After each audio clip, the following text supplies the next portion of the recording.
형제자매 여러분, 우리는 지금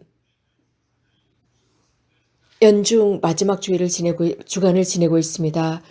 교회는 이 연중 마지막 주간에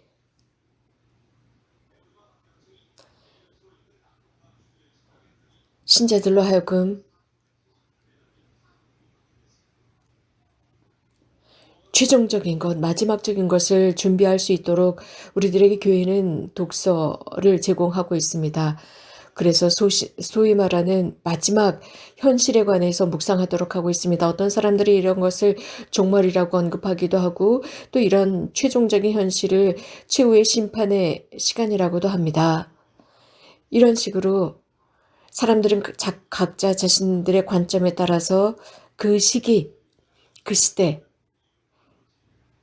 즉 우리가 언급하는 그 시대를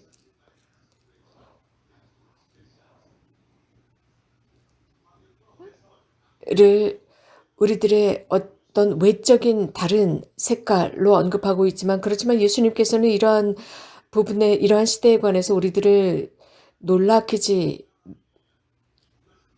않고 있습니다.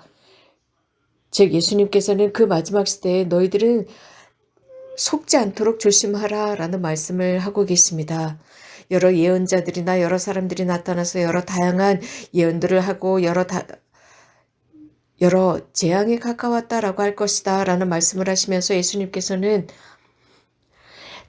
사람을 이러한 모든 두려움으로부터 해방시키기 위해서 오셨다는 말씀을 하십니다. 이런 어려움으로부터 해방시키고 구원으로 이끌기 위해서 오셨다는 것입니다. 그래서 사람에게 정말 중요한 것은 하느님께서 인간을 사랑하신다는 것, 그래서 하느님께서는 인간이 행복해지기를 원하신다는 것, 행복하게 만드신다는 것, 그렇기 때문에 두려워하지 말라는 것입니다.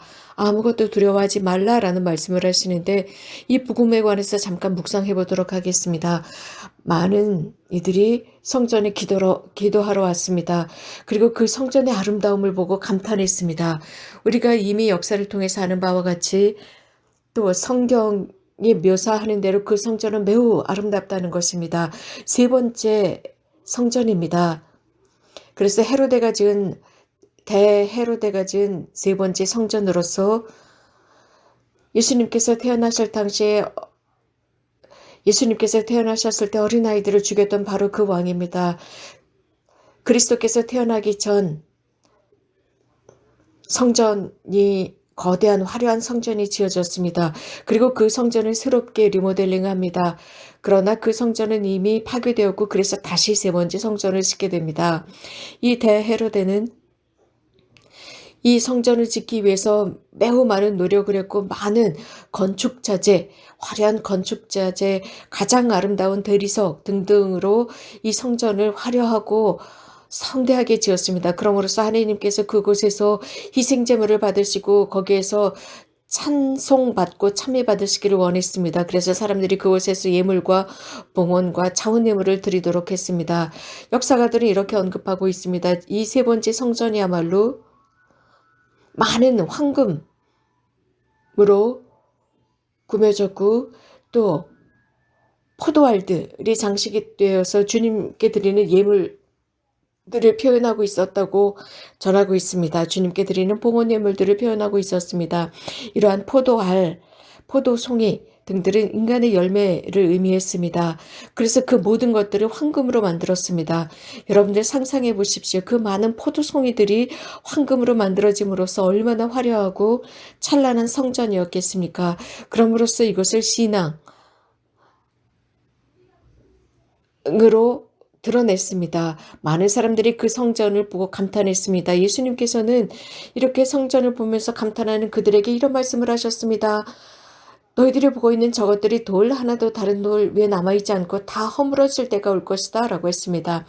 그런데 많은 사람들이 예루살렘을 순례하고 또 그 성전이 있었던 곳을 방문합니다. 하지만 과연 어디에 그 세 번째 성전이 있었는지를 정확하게 알지 못합니다. 그것을 제대로 발견할 수가 없습니다. 찾아낼 수가 없습니다. 왜냐하면 돌 하나도 제자리에 남아있지 않기 때문입니다. 거기는 눈물의 벽이 있습니다. 그래서 유대인들은 그곳에 가서 기도합니다. 거기 완전히 파괴되었고 얼마 남지 않았기 때문입니다. 거기에 주님께서 거하셨고 재물을 봉헌하던 곳이었습니다. 그런데 거기는 완전히 파괴되어서 사라진 곳이 되었습니다. 그리고 한 40cm 정도의 눈물의 벽만이 남아 있습니다.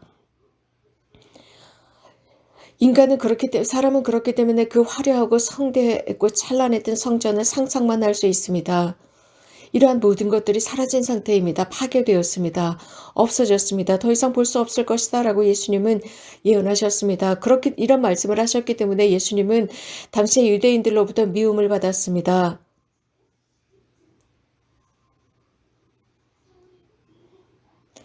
그럼으로써 예수님은 사형 언도를 받으시게 됩니다. 또 이런 말을 듣게 됩니다. 그 성전이 파괴될 것이라고 당신은 예언했소 라는 말이었습니다. 그때 예수님께서는 하지만 그 성전을 그런 어떤 가시적인 성전이 아니라 당신의 몸을 의미했다고 복음사가들은 전하고 있습니다. 여기에 두 가지 이미지가 서로 교차하고 있습니다. 성전이 파괴될 것이다 라는 말씀, 이것은 공허한 말씀이 아니었습니다. 이러한 그리스도의 선포, 즉 성전의 파괴라고 하는 선포는 말 그대로 실현될 것입니다. 또 우리가 이미 예수님께서 탄생하신 70년 뒤에 실제로 그 가시적인 아름다운 대헤로데가 지은 성전은 파괴되었습니다. 예루살렘은 완전히 파괴되었습니다. 그리고 유대인들은 도망을 가야 했습니다. 하지만 여기에 이러한 예언자적인 표현 속에는 또 다른 예언자적인 표현이 교차하고 있습니다. 예레미야 예언자나 미가엘 예언자나 에제키엘 예언자가 하신 말씀들이 포함되어 있습니다. 즉 최종적인 약속의 땅에 관한 말씀입니다. 여러분들은 상상하기 어려울 것입니다. 즉 시스티나 대성당에 보면 굉장히 아름다운 프레스코화들이 있습니다. 많은 순례자들과 관광객들이 그 시스티나 성당의 그 프레스코화들을 감상합니다. 부활하신 예수 그리스도를 그린 미켈란젤로의 그림입니다. 형제자매 여러분, 참 그리스도교 신자는 이러한 모습을 보면서 감탄합니다. 그 화려함에 감탄합니다. 경이롭습니다. 오늘 복음은 우리들처럼 모든 호기심에 가득 찬 사람들이 바로 그날이 언제 올 것이냐 라고 묻고 있습니다. 그 최후의 심판이 언제 올 것이냐 라고 묻는 것이죠. 우리도 마찬가지입니다. 그 최후의 날이 언제 올 것이냐. 그러나 예수님은 거기에 관해서 응답하시지 않습니다. 단 한마디도 하시지 않습니다. 아무 말씀도 하시지 않습니다. 단지 예수님께서는 이런 모든 것이 일어날 것이다. 많은 일이 일어날 것이다.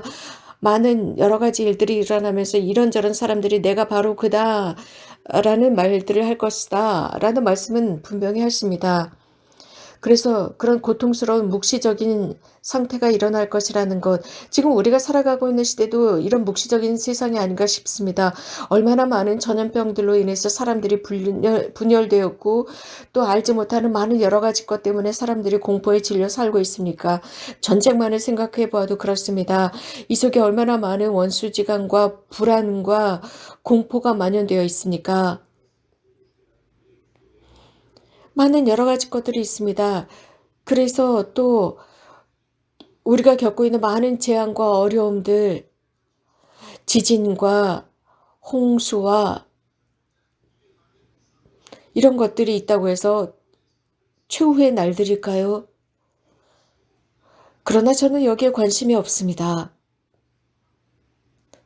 저는 기도할 뿐입니다. 또 여러분도 예수님께 기도하도록 초대하고 싶습니다. 이렇게 우리들의 신앙이 성숙합니다. 그래서 주님 앞에 나아갈 수 있게 되고, 그래서 가장 위대한 친구로서 그분을 끌어안는 것입니다. 그분께서 우리들을 구원해 주심에 기뻐하면서 그분을 끌어안는 사람들이 되는 것입니다.